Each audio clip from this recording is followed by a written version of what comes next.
Stell dir eine Insel vor, die alles hat. Goldige Strände, neblige Berge, uralte Tempel und das chaotischste, aber schönste Verkehrschaos der Welt. Willkommen in Sri Lanka.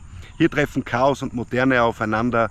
Viele nennen es die Perle des Indischen Ozeans. Ich nenne es für 50 Tage mein Zuhause. Ich werde in überfüllten Zügen hängen, die schärfsten Currys probieren und wilde Elefanten suchen. Ich weiß nicht, was mich genau erwartet, aber was ich weiß ist, es wird legendär. Viel Spaß mit dem Video.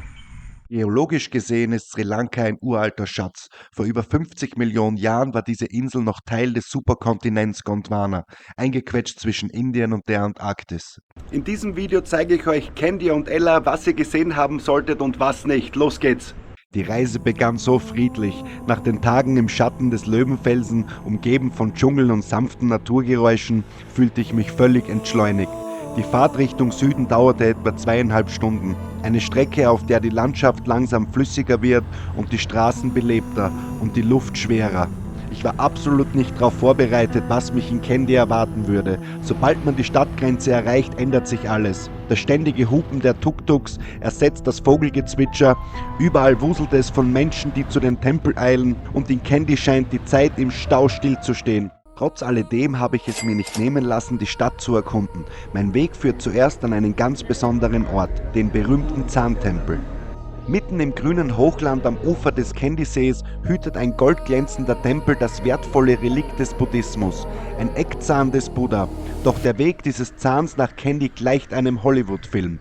Nach der Verbrennung des Buddha im Jahr 543 v. Chr. wurde der Zahn aus der Asche gerettet. Es hieß, wer den Zahn besitzt, hat das göttliche Recht, das Land zu regieren. Im 4. Jahrhundert wurde es in Indien zu gefährlich. Um das Relikt zu schützen, schmuggelte Prinzessin Hema Mala den Zahn nach Sri Lanka, versteckt in ihrer kunstvollen Frisur, um die Wachen zu täuschen. Seitdem wandert der Zahn mit den Hauptstädten der Könige, bis er schließlich in Kandy sein endgültiges Zuhause fand.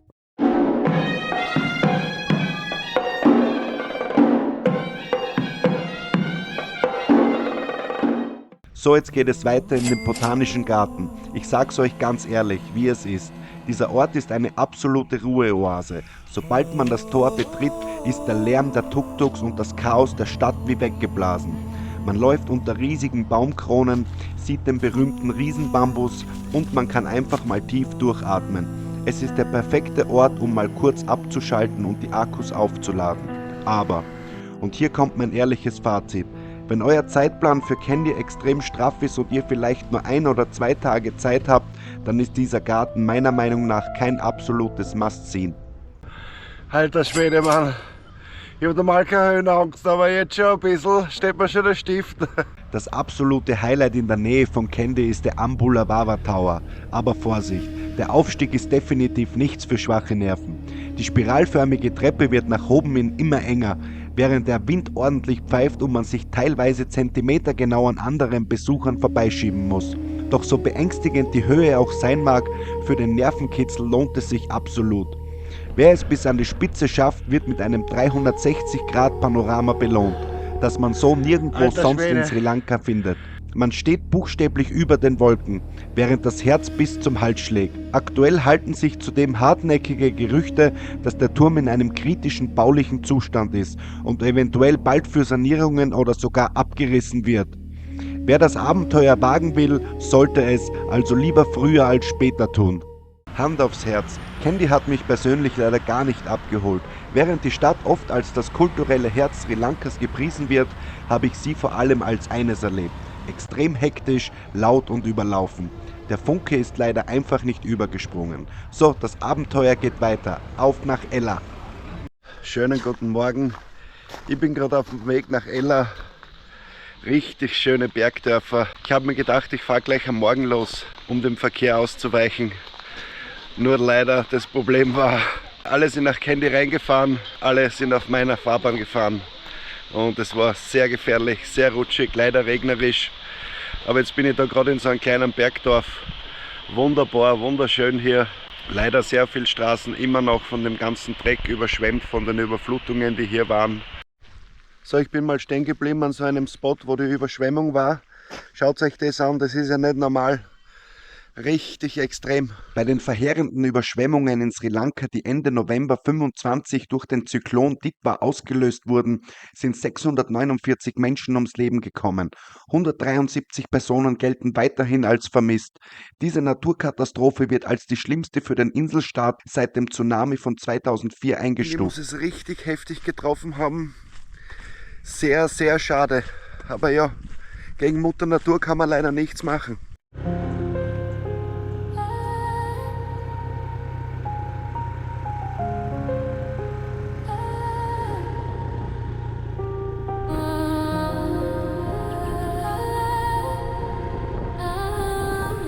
So, der nächste Punkt ist abgehakt. Wilden Elefanten gefunden. Jawohl, on the road.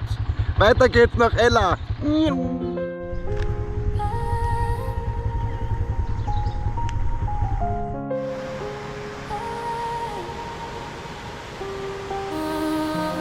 Die Tour von Kandy nach Ella mit dem Motorrad. Richtig, richtig schön.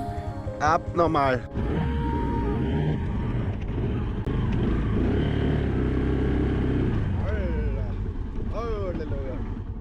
Super geile Tour von Kandy nach Ella, richtig begeistert, super geile Bergdörfer, es war ein Traum zu fahren, leider war ein bisschen Regen, aber jetzt bin ich an einem Platz angekommen in Ella, ein Traum, alter Schwede, das Zimmer alleine schon und dann der Ausblick, schaut's her mal. Das sind einmal meine 3 Betten, da habe ich eine große Veranda und dann geht's da raus. Auf den Little Adams Peak. Ach du lieber Himmel, das ist doch der Ella Rock zum Little Adams Peak, da geht's aber gleich. Jawollo, geiler mio. Absolut zu empfehlen ist der Little Adams Peak. Der Aufstieg dauert nur etwa 15 Minuten und ist damit einer der entspanntesten Hikes in der Region Ella. Auf halbem Weg gibt es ein super Restaurant mit Pool, einen kleinen Klettergarten und eine Zipline. Die Aussicht zum Little Adams Peak auf den Ella Rock ist was ganz Besonderes. Oben angekommen öffnet sich das Panorama. Während man auf der einen Seite das weite Tiefland sieht, thront gegenüber der massive Ella Rock. Besonders zum Sonnenaufgang oder Sonnenuntergang ist das Licht hier magisch. Neben den Höhlen und den versteckten Tempeln von Ella gibt es einen Ort, der wirklich jedes Foto stiehlt, die Nine Arch Bridge. Aber dieses Bauwerk ist weit mehr als nur ein Instagram-Spot. Sie ist ein echtes Wunder der Improvisation. Erbaut wurde sie um 1921 während der britischen Kolonialzeit. Die Legende besagt, dass der Erste Weltkrieg ausbrach, als der Bau gerade beginnen sollte. Der gesamte Stahl, der für die Brücke eingeplant war, wurde kurzerhand für die Kriegsbemühungen nach Europa umgeleitet. Anstatt das Projekt abzubrechen, bauten die Einheimischen unter der Leitung des Baumeisters die Brücke einfach komplett ohne ein einziges Stück Stahl. Sie besteht ausschließlich aus Backsteinen, Steinblöcken und Zement.